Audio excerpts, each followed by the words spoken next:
Assalamualaikum warahmatullahi wabarakatuh. Kembali lagi di Semandung Podcast. Nggak asik. Ketemu lagi deh sama aku Nazwa. Kali ini kita mau bahas tema apa ya, Mas Bro dan Basis? Tapi sebelum itu, Mas Bro dan Basis, di sini masih suka ada yang suka nggak makan makanan yang pedas, yang instan, yang berminyak gitu? Apalagi sekarang kan banyak ya tren makanan yang berbaunya pedas, instan, berminyak gitu. Tapi Mas Bro dan Basis sudah tahu belum sih kalau sekarang tuh udah banyak banget ya yang sekarang jadi korban akibat makan makanan instan yang berlebihan seperti itu. Sekarang sudah banyak yang sudah terkena penyakit pencernaan. Misalnya sekarang aja nih ya, aku udah baca beberapa berita tentang anak yang masih kecil, masih di bawah umur tapi sudah mulai cuci darah akibat konsumsi makanan atau minuman instan terlalu banyak. Nah, kali ini tema podcast kita adalah Sekolah Cerdas Pangan. Narasumber kita adalah Bu Bekti dan Nabila. Bagaimana kabarnya Bu Bekti dan Nabila? Alhamdulillah sehat. Oke, kali ini kita bahas tentang Sekolah Cerdas Pangan ya Bu Nabila. Oke, pertama-tama untuk Bu Bekti. Bu Bekti, sekolah kita ini kan SMA Negeri 1 Kedunguni dipilih sebagai Sekolah Cerdas Pangan ya Bu ya. Iya. Kalau menurut Bu Bekti sendiri itu Sekolah Cerdas Pangan itu gimana Bu? Oke. Sebelum Bu Bekti jelaskan pengertian Sekolah Cerdas Pangan, SMA Negeri 1 Kedunguni yang termasuk ke dalam wilayah cabang Dinas 12 itu ada 3 sekolahan yang ditunjuk tingkat provinsi mewakili kabupaten. Untuk Kabupaten Pekalongan SMA Negeri 1 Kedunguni, terus dari Pemalang ada SMA 1 Pemalang, dan dari Tegal dari SMA 1 Adiwarna. Nah, dari ketiga itu nanti akan dipilih yang terbaik mana. Apa pengertian dari Sekolah Cerdas Pangan? Yaitu sebuah sekolah yang konsep inovasinya mengintegrasikan antara pendidikan tentang pangan ke dalam kurikulum. Konsep ini tidak hanya mengajarkan siswa tentang nutrisi dan kesehatan, tetapi juga pentingnya keberlanjutan pangan. Produksi pangan lokal, seperti yang ada di depan ini adalah produksi pangan lokal. Kesadaran akan isu-isu pangan global. Apa tuh tujuan dari Sekolah Cerdas Pangan? Tujuan utama adalah membentuk generasi muda yang memiliki pengetahuan, keterampilan, dan sikap yang diperlukan untuk membuat atau memilih pilihan panganan yang sehat, berkelanjutan, dan bertanggung jawab. Kalau untuk Sekolah Cerdas Pangan itu memangnya seberapa penting Bu buat siswa, buat orang tua tentang pangan yang bergizi? Oke, itu jelas sangat penting sekali. Karena masalah gizi atau gizi buruk dan kurang gizi perilaku menjadi tantangan serius di Indonesia, terutama di kalangan anak sekolah. Seperti Mbak Najwa perhatikan di sekolah kita itu banyak atau siswa yang belum memahami tentang memilih makanan yang sehat. Padahal makanan sehat itu berkaitan dengan keberlanjutan, bahwa kita akan sehat itu juga berawal dari makanan yang kita konsumsi. Makanya pembiasaan, kesadaran siswa, ya kesadaran seluruh anggota di dalam instansi pendidikan, terutama di SMA 1 Kedunguni, itu akan pentingnya makanan sehat yang nanti akan kita bahas berkaitan dengan B2SA. Kalau untuk Nabila sendiri, kita kan Gen Z ya Nabila ya, masih sepantaran. Kalau menurut kamu nih, siswa-siswa khususnya siswa Semandung itu tuh udah cukup peduli belum dengan gimana makanan yang bergizi, yang sehat? Kalau dari penglihatan aku, pendapatku sendiri ya, kurang peduli sih, sama belum terlalu mengerti ya, karena kan namanya Gen Z suka jajan-jajan junk food, terus yang sekarang banyak trennya ya. Iya. Sekarang pada mukbang gitu kan. Iya, berarti mukbang challenge gitu kayak sekarang banyak ya di sosial media, mukbang challenge, terus ada lagi junk food, fast food challenge ya. Itu menurut kamu emang bawa pengaruh besar apa buat siswa-siswa gitu, generasi muda?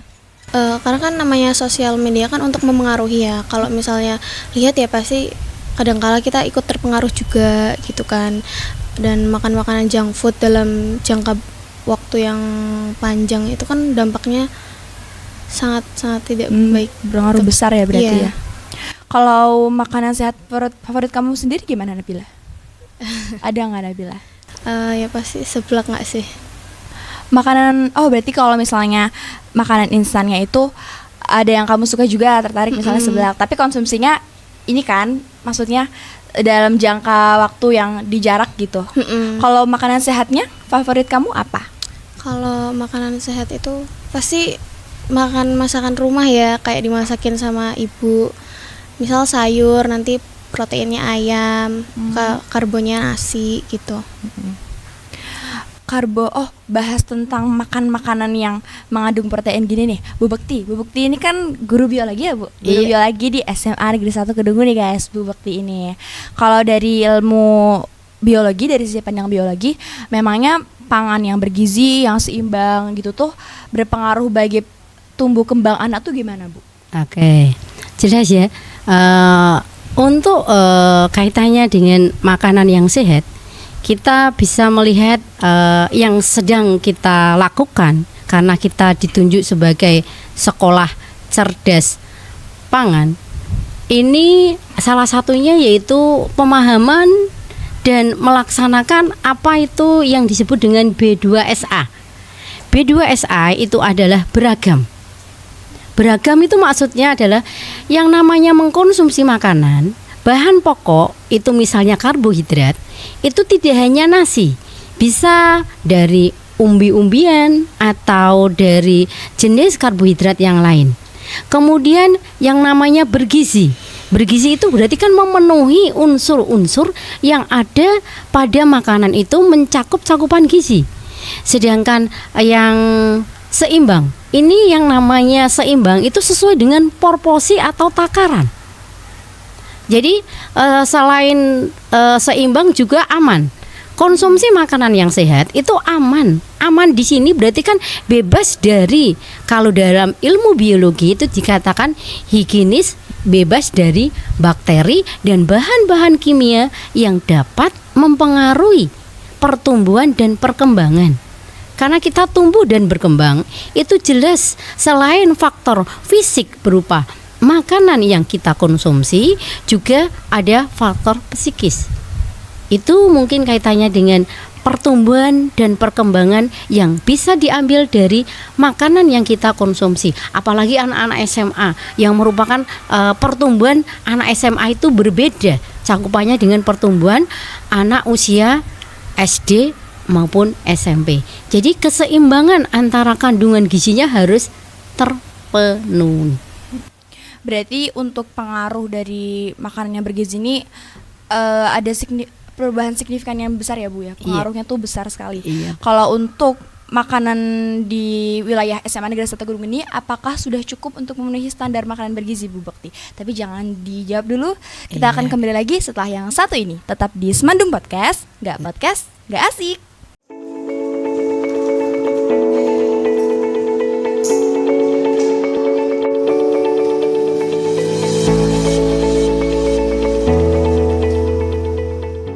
Kembali lagi di Semandung Podcast, nggak asik.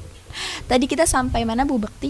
Tentang kantin Semandung ya? Iya. Apakah sudah cukup memenuhi standar makanan bergizi? Oke. Untuk kantin Semandung, karena salah satu indikator dari sekolah cerdas pangan itu kantin harus memperoleh label kantin sehat. Nah, salah satunya sebagai bentuk kegiatan untuk mengantisipasi dan melengkapi indikator tersebut, para penjual di kantin itu diikutkan pelatihan nanti tanggal 25 Februari di Dinas Kesehatan. Itu salah satu bentuk usaha bahwa lingkungan di sekolah harus mendukung kegiatan sekolah cerdas pangan. Dari mitra 1 sampai mitra 5, alhamdulillah kantin sudah tidak menyediakan makanan, minuman dan makanan instan yang berupa mie instan sudah tidak ada. Makanan diolah di kantin dengan cara pengolahan tentunya harus memenuhi unsur-unsur pengolahan makanan yang sehat. Jadi salah satunya itu supaya siswa juga memahami bahwa sekolah cerdas pangan itu bukan hanya sekedar jargon, tetapi pembiasaan.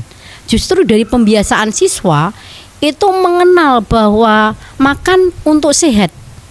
Jadi kita mengkonsumsi makanan itu betul-betul makanan yang sehat, yang memenuhi unsur kandungan gizinya terdiri dari karbohidrat, protein, lemak, vitamin, mineral, untuk mengurangi konsumsi makanan sumber karbohidrat misalnya yang bisa diubah menjadi glukosa itu harus kita kurangi. Terus konsumsi mie instan itu juga harus kita, bahkan kalau bisa tidak mengkonsumsi mie instan. Kalau kita mau membuat mie itu dari mie olahan yang kita masak secara higienis dan memenuhi unsur atau komposisi makanan yang sehat. Berarti selain dari pihak sekolah ini membina biar siswanya makan yang bergizi, ternyata pihak SMA Negeri 1 Kedung ini juga mendukung penjual kantinnya ya Bu ternyata. Iya. Buat jadi kayak ada aturan gitu ya. ya. Jadi selain itu ada aturan bahwa sekolah mempunyai aturan untuk kantin, makanan yang disajikan itu harus memenuhi unsur-unsur B2SA. Kalau untuk Nabila sendiri, tadi kamu ada bilang kalau makanan favorit kamu makan rumahan gitu ya. Gimana cara kamu bikin biar kayak makanan sehat tuh terlihat menarik gitu dibandingkan sekarang banyak banget tren jajanan-jajanan yang sebenarnya kurang sehat tapi disajikan dengan produk atau branding yang katanya sehat gitu. Gimana menurut kamu biar makanan sehat itu menarik? Kalau dari aku sendiri sih mungkin platingnya ya biar kayak lebih membuat nafsu makan tuh naik. Terus juga mungkin dari rasa itu kan kalau makanan sehat itu kan biasanya kan ini ya kayak rasanya tuh plain atau nggak ada rasa gitu kan. Mungkin bisa dari variasi rasa sama platingnya. Berarti menurut kamu ini sebenarnya makanan sehat tuh sebenarnya enak, tapi karena banyaknya tren jajanan yang terlalu banyak misalnya micinnya, kandungan dan lain-lainnya, jadi kesannya makanan yang sehat ini kurang dilirik gitu ya Nabila. Iya, karena kan lidahnya anak Gen Z itu kan sukanya yang manis-manis, asin-asinnya tuh kayak kerasa banget gitu. Generasi micin dong berarti kita ya. Kalau dari Bu Bekti kan selain jadi guru di sekolah kan juga jadi orang tua ya Bu di rumah. Kalau gimana Bu Bekti berperan biar mendukung anaknya ini makan makanan yang bergizi, apalagi menghadapi generasi-generasi micin seperti kita ini Bu? Oke. Betul, selain guru, Bu Bekti juga sebagai orang tua. Kenapa orang tua ini justru menjadi titik tolak atau hal yang penting juga yang berkaitan dengan penyediaan dan cara pengolahan makanan yang sehat untuk anaknya.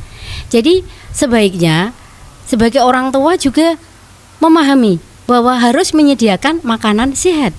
Tentunya makanan sehat dilihat tadi dari B2SA itu sendiri. Berarti komposisinya harus sesuai. Baik ragamnya, baik kandungan gizinya, seimbangnya dan amannya. Tentunya orang tua sangat dimotivasi dan mendukung menyediakan makanan yang sehat sesuai dengan komposisi B2SA. Makanya sekolah cerdas pangan itu juga melibatkan orang tua untuk bisa menyediakan makanan yang dikonsumsi anak-anaknya memenuhi standar B2SA. Kalau untuk dampak negatifnya memangnya apa sih Bu? Kayak kalau misalnya konsumsi makanan yang instan, yang pedas, yang berminyak gitu, emangnya dampak negatif untuk tubuhnya, untuk kesehatannya itu gimana? Oke, terima kasih. Untuk dampak dari mengkonsumsi makanan yang junk food atau siap saji itu jangka panjang. Misalnya tadi disebutkan makanan seblak. Itu kalau kita lihat komposisi makanannya itu kan belum memenuhi standar B2SA. Itu kebanyakan karbohidrat dan penambahan, misalnya salah satu diantaranya adalah chili buatan. Chili oil gitu. Iya, chili oil bisa. Terus cili yang dari sasetan itu kalau diberi atau kita konsumsi terus-menerus itu dapat menempel pada usus. Kalau menempel pada usus atau bahkan masuk ke umbai cacing, itu nanti bisa menginfeksi, itu akan sangat berbahaya. Sehingga saluran pencernaan makanan itu akan mengalami gangguan. Selain gangguan itu, makanan siap saji itu bisa menyebabkan obesitas.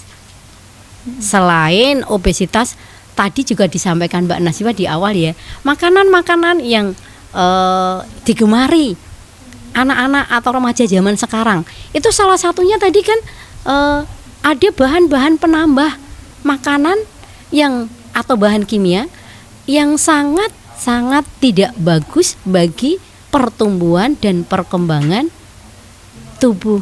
Sehingga perlu betul-betul siswa memahami, kita sekarang harus kembali bahwa tadi kita harus mengkonsumsi makanan yang sehat yang akan menjadikan tubuh kita juga bisa terhindar dari hal-hal atau kelainan yang disebabkan oleh mengkonsumsi makanan yang tidak sesuai dengan tubuh kita atau yang membahayakan. Karena bahan kimia itu tidak bisa diuraikan, bisanya tertimbun. Lah kalau tertimbun misalnya tadi di bagian organ tubuh kita, itu dapat menyebabkan kelainan atau gangguan pencernaan makanan. Begitu ya Mbak?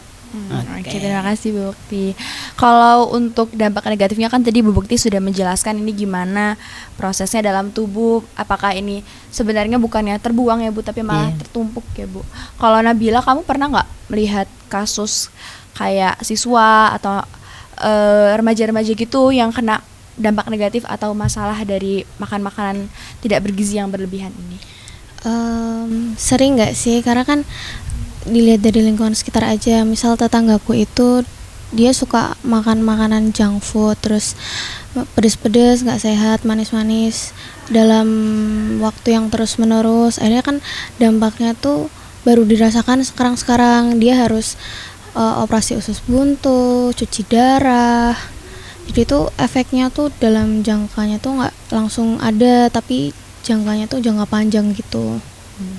Berarti kamu sendiri pernah melihat gimana kasus dari orang yang terkena masalah pencernaan atau masalah kesehatannya akibat makan makanan tidak bergizi ini ya?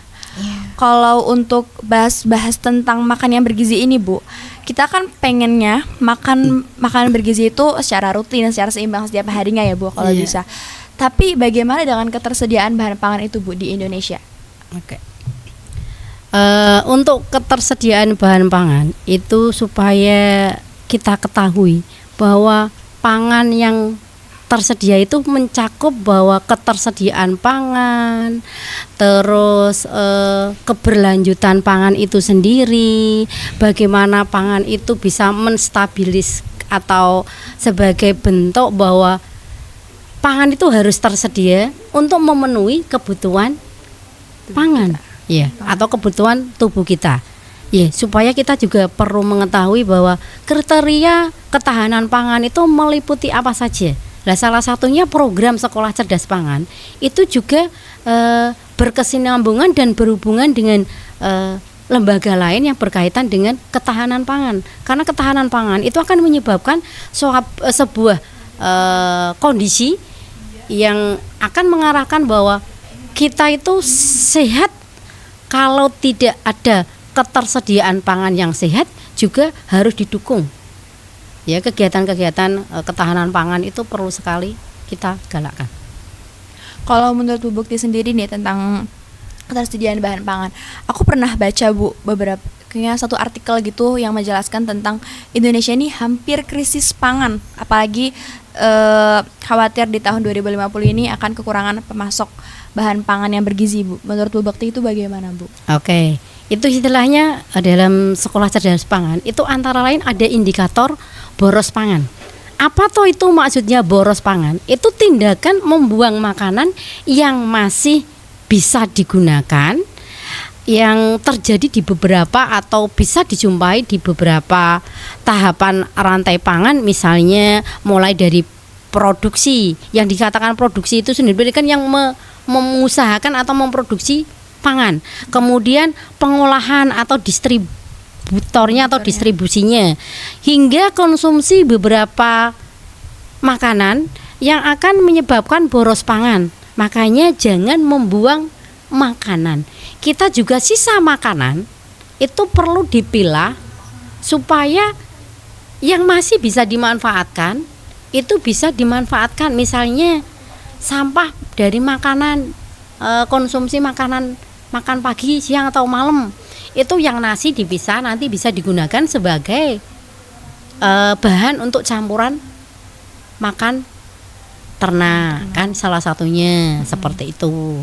Misalnya dalam acara kegiatan event apa, itu biasanya kan ada snack box, terus ada mungkin dari sisa yang tidak dimakan, bukan sisa atau yang tidak dimakan, tadi ada yang layak masih bisa dipakai. Itu bisa disendirikan sehingga tidak membuang makanan yang sebetulnya bisa dialihkan ke bentuk yang lain untuk tadi dimanfaatkan untuk hal-hal yang lebih baiklah. Kalau tentang buang-buang makanan tadi ya Bu ya, Iya. Nabila, sekarang tuh kalau nggak salah ya ada challenge namanya No Food Waste Challenge ya kalau nggak Iya. salah, intinya challenge untuk tidak membuang-buang makanan. Kalau misalnya challenge itu diadakan, misalnya di lingkup kita nih di SMA Negeri 1 Kedung Muni, kira-kira kamu bakal mengikutinya bagaimana? Kalau dari aku sendiri sih bersedia ya, bisa dimulai dengan ambil makanan tuh secukupnya sesuai porsi kalau di rumah. Terus kalau misalnya masih ada sisa makanan itu nggak dibuang sembarangan, dipilah di tempatnya masing-masing. Kalau misal di sekolah, nah di Semarang tuh udah ada di kantin itu buat misal ada sisa makanan tuh supaya nggak dibuang sembarangan, ada tempatnya sendiri, jadi terolah dengan baik. Berarti dari pihak Semandung tuh sebenarnya udah mendukung program ini ya Bu, biar anti boros pangan ya Bu? Iya, karena itu termasuk indikator dalam sekolah cerdas pangan. Salah satunya bahwa untuk kantin yang dapat label kantin sehat itu menyediakan tempat sampah atau sisa dari makanan yang dikonsumsi oleh siswa ataupun warga sekolah, yang sisanya itu dapat digunakan untuk bahan makanan ternak, atau mungkin nanti bisa digunakan sebagai bentuk bahan campuran dari kompos. Gitu. Berarti kalau untuk kegiatan anti boros pangan ini kan tadi ada kayak anti no waste food challenge ya Nabila ya. Berarti kalau dari menurut POV kamu sendiri itu sebaiknya dipilah lagi sisa makanannya. Iya. Tapi kamu pernah lihat gak kayak pelaku yang suka buang-buang makanan gitu? Sering ya, apalagi di kantin itu kalau beli makanan itu nggak dihabisin gitu loh, kayak masih sisa setengah tuh nggak dimakan, kenapa gitu, terus cuma ditinggal doang, nggak dibuang di tempatnya. Itu selain sebenarnya rugi juga ya Bu ya. Iya. Udah Iya. dibeli ternyata dimakannya cuma setengah. Oh ya, dari tadi nih Bu Bekti ini ada mention tentang B2SA. Iya. B2SA tuh apa sih Bu Bekti? Tapi Oke. jangan dijawab dulu. Kita akan kembali lagi setelah yang satu ini. Tetap di Semandung Podcast, gak asik.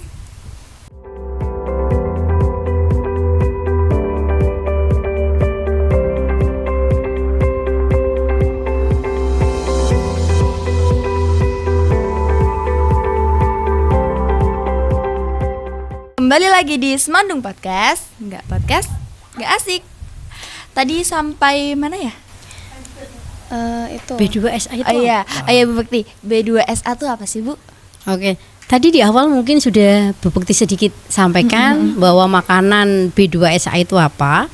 B2SA itu adalah makanan yang mengandung, yang pertama kita ibaratkan beragam makanan yang kita konsumsi. Yang namanya sumber karbohidrat itu tidak hanya nasi, bisa singkong, bisa jagung, bisa gandum.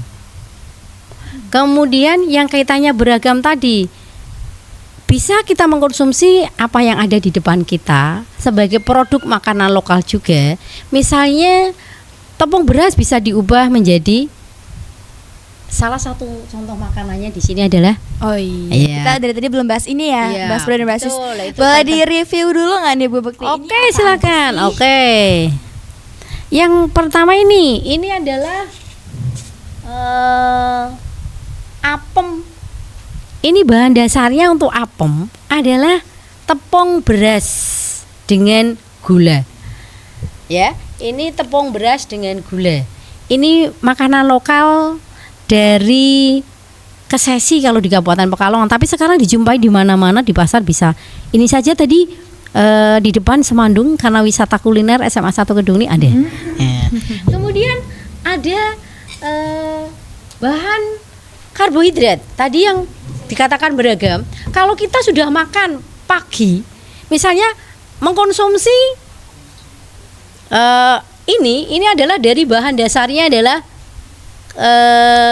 ketela atau bisa dari ubi ungu. Kalau itu namanya apa Bu? Yang Ini kalau lah ini onde-onde. Oh ya itu onde-onde. Ini Itu Wajib. wajib wajib onde-onde. Dan perlu apa, ini perlu dibuka, Mbak Najwa belum tahu ini makanan apa. itu kayaknya sering melihat deh. Tapi Sering. nggak apa-apa, boleh di review aja buat Mas Bro dan Basis, mungkin barangkali ada yang belum tahu ya.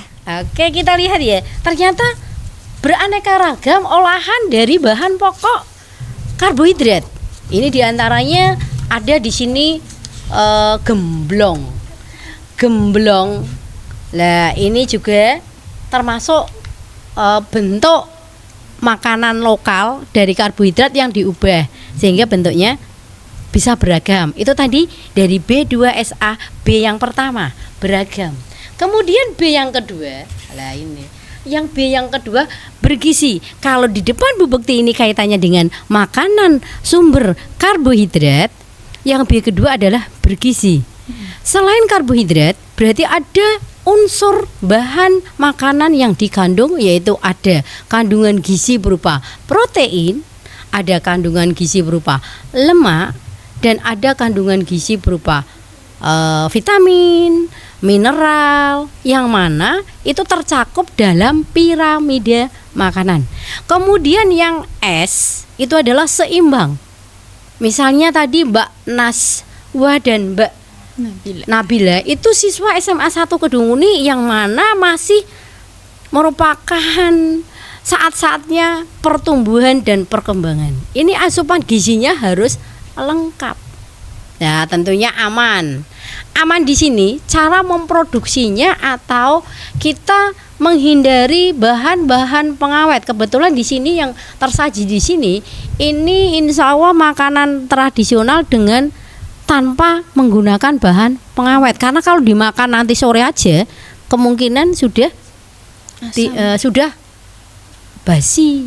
Makanya harus konsumsinya tidak boleh lebih dari beberapa jam sampai sore. Itu yang kaitannya dengan B2SA. Ada lagi yang mau ditanyakan Mbak Naswa? Tadi ini kayaknya satu lagi belum di review. Ini apa nih? Lah, ini adalah bahan karbohidrat. Karena kita berbicara tentang beragam ya. Jadi kalau udah makan ini dua, itu kenyang. Karena Kalau ini makan karbohidrat, masih ini ketan yang dibuat. Oh, masih ingat kalau Lebaran? Nah, kalau Lebaran ada sawalan ya. Oh, Pernah iya. lihat atau pernah ke sana apa enggak? Itu lepet. Ini namanya lepet. Kenapa dibuat di Lebaran? Karena ngaturake lepet kesalahan, minta maaf begitu. Kalau Oh. di keluarga aku tuh biasanya syawalan ini Bu, lopes. Nah itu Lopes lah ini Nah, hampir itu. sama. Kalau lopes itu daunnya, pembungkusnya itu bukan. Kalau ini pembungkusnya dari daun kelapa yang masih atau janur, ini di satu-satu seperti ini kecil-kecil. Sebetulnya bahan dasarnya sama. Yang pakai ketan, cuma pembungkusnya ada yang pakai daun kelapa, ada yang pakai daun biasa. Yang besar itu loh, yang sampai berkilo-kilo gitu. Oh iya. Berarti tadi ini namanya kue apem, ini Kue. namanya kue Wajib ada itu onde-onde, ada ini tadi apa ya, kalau orang Jawa itu karena beda, kalau nama daerah itu sulit untuk Iya, mempersatukan. berbeda-beda ya, Bu, Beda ya. dengan nama ilmiah kalau biologi.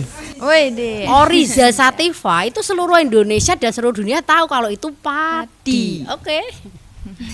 Kalau yang ini tadi berarti apa itu?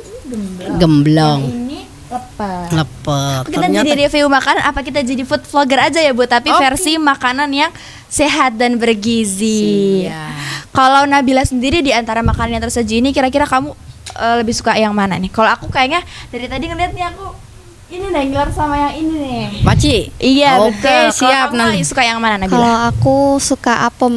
Oh apa? Soalnya rasanya tuh manis-manis asem-asem gitu. Manis kayaknya karena ada akunya dan Nabila. Kalau Bu Bakti sukanya yang mana Bu? Kalau Bu Bekti kebetulan udah manis, jadi tidak suka yang manis-manis. Bu Bekti di antara semua ini yang mungkin Bu Bekti konsumsi sukanya yang gemblong. Belum. Oke. Ini kalau dilihat dari packagingnya nih kayaknya produk lokal, makanan jajanan-jajanan lokal tuh sebenarnya masih ramah lingkungan ya Bu, kayak daun Iya. pisang gini-gini. Nah, masuk ke jajanan lokal nih. Kalau gimana cara menurut Bu Bekti ya, gimana cara biar ngasih bimbingan buat anak-anak remaja-remaja gini biar lebih suka melirik produk jajanan-jajanan lokal yang sebenarnya menarik juga dan lebih sehat ya Bu, yang karena nggak ada pengawetnya gitu. Iya. Oke. Betul ya. Untuk sekarang yang namanya makanan lokal terutama untuk siswa-siswa kalangan SMA itu memang jarang disentuh. Dengan adanya program seperti ini, pembiasaan seperti ini untuk mengenalkan bahwa makanan lokal, produk lokal itu bisa dibuat variasi makanan seperti halnya dari bahan dasar singkong atau pohong, itu bisa kita buat berbagai aneka makanan. Seperti kemarin dalam kegiatan kelas 12 itu kebetulan pada saat ujian praktek itu kan membuat variasi makanan dengan bahan lokal, yaitu bahan dasarnya umbi dengan variasi makanan yang luar biasa. Kebetulan Bu Bekti kemarin juga bukan tim penilai, tetapi diminta untuk mencicipi dan melihat hasil dari produk makanan lokal yang dibuat variasi ternyata luar biasa. Siswa SMA 1 Kedunguni luar biasa dengan mengolah makanan lokal sehingga menjadi bentuk-bentuk yang sangat variasi dan hasilnya rasanya juga sangat lezat. Salah satunya ada puding dari ketela atau ubi. Itu Bu Bekti merasakan betul. Terus olahan makanan yang lain itu luar biasa. Nanti kalau mau melihat bagaimana produk dan variasinya bisa menghubungi dengan Ibu Dwi Santi. Produknya ada semua. Nanti Mbak Naswa dan Mbak Nabila bisa Cari tahu ya Bu iya tentang cari jajanan tahu lokal. informasi makanan lokal. Kalau Nabila, kamu tentang kayak jajanan-jajanan lokal gini, makanan lokal gini, pandangan kamu nih melihat teman-teman kita sebenarnya suka nggak sih, atau mereka cenderung lebih makanan-makanan yang junk food, fast food gitu? Apakah mereka juga suka sama makanan jajanan lokal tadi? Kalau kamu tadi kan bilang katanya suka kalau teman-teman yang kamu ketahui itu gimana? Ya sebenarnya sih mereka suka-suka aja ya, cuman kan emang sekarang zamannya zaman junk food gitu kan, jadi mungkin mereka lebih suka jajan junk food kayak mie pedas level gitu-gitu. Paling makan makanan gitu tuh mungkin kalau ada pasar minggu gitu, kan suka keliling-keliling gitu cari makan makanan gitu kan.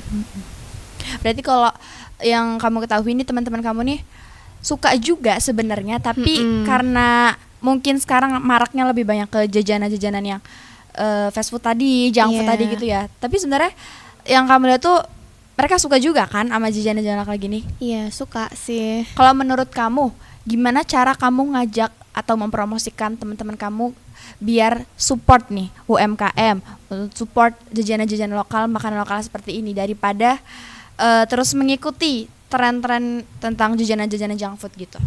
Mungkin bakal sering ngajak teman-teman kayak ke pasar minggu atau ke bazar-bazar yang isinya makan makanan lokal gitu. Terus cobain makan makanan lokal yang belum pernah diketahui gitu ya. sama dicoba sebelumnya. Iya. Kalau kamu ada nggak jajanan lokal gitu yang kamu pengen coba juga tapi belum kesampaian gitu? Kalau Bu Bekti kan kayaknya udah menelusuri banyak nih Bu Bekti ya jajanan lokalnya. Kalau Nabila? Apa ya? Jenang kali. Oh jenang, kamu pengen coba jenang ya? Mm-mm. Siap. Tempat Bu Bekti ada penjual jenang yang enak kok. Oh, Iya. Nabila kayaknya abis ini langsung OTW nih kita Bu Bekti, lanjut nih ke makanan lokal. Gimana cara biar Bu Bekti sebagai guru sekaligus jadi orang tua di rumah biar support anak-anaknya ini, kan tadi kan bahasnya tentang makanan bergizi. Iya. Tapi kan makanan bergizi kan nggak cuman ada di Indonesia Bu Masnya, di luar itu pun masih banyak makanan bergizi. Gimana caranya biar support untuk makanan yang bergizi tapi juga support produk lokal? Oke. Betul. Karena termasuk di dalamnya Indonesia itu kan produksi palawijanya banyak ya, termasuk diantaranya ada penghasil, kalau di daerah Pekalongan terutama di Wonopringgo itu kan ada produksi singkong yang banyak. Lah, singkong itu bisa divariasi makanan. Ya terutama untuk orang tua juga, jangan hanya mengolah atau menyediakan singkong hanya bentuk, kalau tidak dikukus, digoreng biasa bentuknya masih seperti itu. Nah, dengan adanya produksi lokal yang melimpah, itu variasi pengolahan makanan juga diperlukan. Nah, untuk generasi sekarang untuk bisa mencintai, lah itu salah satunya kalau produksi lokal itu divariasikan dengan mengenalkan berbagai produk lokal dengan variasi penyajian makanan yang bagus, yang baik, itu juga bisa mendorong untuk generasi muda seperti kalian itu untuk memvariasi dan membuat. Maka cintailah mulai dari sekarang kembali ke produk lokal. Jadi produk lokal, dan ini tugas generasi muda untuk bagaimana dia memanfaatkan teknologi yang ada itu untuk bisa mengolah produk lokal menjadi berbagai macam variasi. Kita bisa melihat dari YouTube, dari AI, AI itu ternyata disajikan berbagai macam tontonan dan cara-cara pembuatan bagaimana makanan lokal itu bisa dibuat sebentuk, sevariasi mungkin, sebagus mungkin supaya generasi muda tertarik untuk mengkonsumsi produksi makanan lokal. Sehingga dengan demikian sedikit demi sedikit makanan kekinian yang ternyata tidak sehat untuk tubuh itu bisa dikurangi, bahkan kita mengajak untuk tidak mengkonsumsi makanan junk food. Berarti sebenarnya makanan lokal tuh ragamnya, variasinya tuh banyak sekali. Tinggal gimana pintar-pintarnya ya Bu generasi muda itu mencari, misalnya lewat AI atau artificial intelligence. Nah, ngomong-ngomong tentang AI, sebelum podcast sebelum ini kita pernah loh teman-teman semua bahas tentang AI. Ayo Mas Bro dan Basis ini udah pernah nonton belum? Yuk cepetan lihat di podcast kita sebelumnya ya. Oke, kembali lagi nih Bu Bekti. Tadi kan Bu Bekti ada mention tentang gimana makanan lokal ini sebenarnya bisa divariasi lagi nih. Kalau Bu Bekti pernah buat apa makanan lokal atau sumber daya alam Indonesia nih yang lokal gitu tapi dibikin variasi lagi gitu? Oke. Kalau kebetulan salah satu hobi saya itu kok masak ya. Ya, walaupun masaknya dalam arti variasinya mungkin belum. Kalau yang makanan lokal misalnya kalau singkong itu salah satunya dibuat mata pisang apa ya bentuknya. Jadi di singkong itu dibuat atau diparut itu nanti dikukus terus nanti digulung terus nanti bisa tengahnya dikasih pisang dengan nanti dikukus dipotong-potong akhirnya jadi apa itu mata seperti kayak mata sapi telur itu tapi dalamnya pakainya pisang. Pakai pisang. Kalau tidak itu yang pernah Bu Bekti buat itu nogosari. Oh iya nogosari. Iya, nogosari itu kan dari tepung terus dikasih santan, dalamnya juga dikasih pisang. Sementara itu Bu Bekti baru bisa buatnya itu. Nanti yang roti-roti atau yang bentuk lain nanti Bu Bekti akan kursus dengan guru PKWU. Iya, supaya bisa membuat aneka macam. Nanti kalau Bu Produk lokal. Bekti habis eksperimen boleh dong Bu kita kayak dikasih sedikit gitu. Oh, Bukan kita jangan sebagai generasi khawatir. muda mau Siap, coba juga ya iya. kan Nabila ya. Iya. Kalau kamu Nabila, kamu mau kira-kira mau rekomendasiin makanan atau jajanan lokal apa nih ke teman-teman kamu? Kalau misalnya bisa ngasih rekomendasi. Apa ya? Apem. Oh mungkin apa yang kamu suka tadi ya berarti ya. Mm-mm. Apem terus jajanan-jajanan yang tersedia di sini. Iya. Terus Oh ya, apalagi tadi Nabila? apa ya? Itu loh yang dari Jepara itu kayak babut apa sih? Apa tuh Bu Bekti? Bu Bekti tahu nggak tuh? Yang Babut. dari Jepara itu sih. Oh mungkin jajanan lokal dari Jepara nanti kita bisa cari lagi nih ya Mas Bro dan Mbak Sis. Abis ini jadi penasaran beneran nih aku sama yang dibilang Nabila. Iya. Kembali lagi nih ke topik awal kita, sekolah cerdas pangan. Tadi Bu Bekti bahas tentang sekolah cerdas pangan tuh. Sekolah cerdas pangan tuh ada jargonnya nggak sih Bu? Nah, jargonnya tadi kalau misalnya begini, kalau kita ada pepatah mengatakan hidup untuk makan atau makan untuk hidup. Yang betul itu makan untuk hidup. Kalau hidup untuk makan begitu. Pokoknya hidup itu untuk makan terus. Tapi kalau makan untuk hidup, kita makan sesuai dengan proporsinya. Nah, sekarang berkaitan dengan sekolah cerdas pangan, berarti kita perlu mengkonsumsi makanan yang sehat. Berarti makan untuk sehat. Jadi tidak mengkonsumsi semua jenis makanan, tapi makanan untuk sehat atau kita makan untuk sehat. Jadi yang kita konsumsi betul-betul makanan yang mengandung atau B2SA. Tadi B2SA ingat nggak apa tuh Nabila? Beragam, bergizi, sehat dan aman. Oke. Nggak kerasa nih podcast kita dari tadi nih udah berlangsung berapa lama ya, ternyata asik juga nih obrolnya bahas-bahas tentang review makanan. Oke, sudah selesai nih podcast kita pada hari ini. Terima kasih untuk Nabila, untuk Bu Bekti sudah meluangkan waktunya untuk podcast kita hari ini. Sama-sama. Sama-sama. Happy nggak nih untuk podcast Wow, hari ini kita happy review sekali. makanan? Aku sih happy Senang ya banget. review makanan. Di sini kita mukbang makanan sehat nih. Iya. Mas Bro dan Mbak Sis, mohon maaf apabila masih banyak kesalahan kita pada podcast hari ini. Terima kasih. Wassalamualaikum warahmatullahi wabarakatuh. Waalaikumsalam. Sampai jumpa lagi di Semendung Podcast. Nggak asik.